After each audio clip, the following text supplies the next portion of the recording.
IPB memberikan bantuan ke pesantren di Etang Laut. Kegiatan pesantren melakukan sumbangan atau bantuan berupa sembako.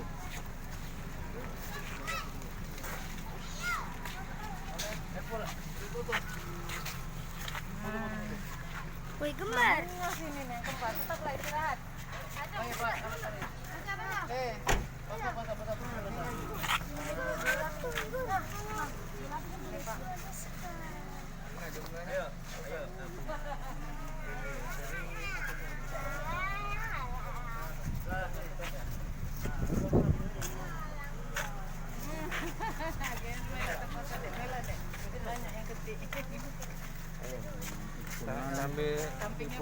IPB Jumatan menyerahkan bantuan ke pondok pesantren Hidayatullah yang kemarin terjadi musibah kebakaran.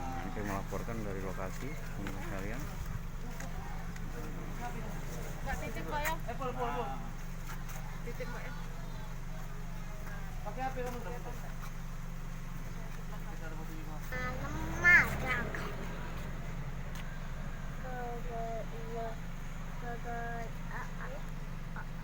Bisanya terbaca.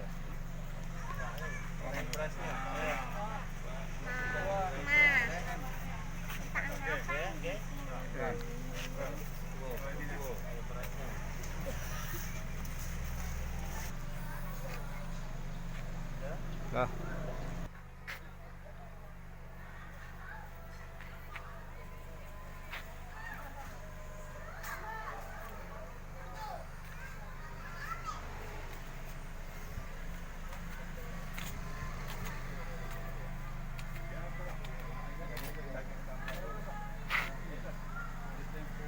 Oke, Pak, kegiatan hari ini, Pak. Terima kasih Bapak Ibu. Kami dari himpunan alumni IPB Institut Pertanian Bogor yang ada di Sumatera Selatan memberikan perhatian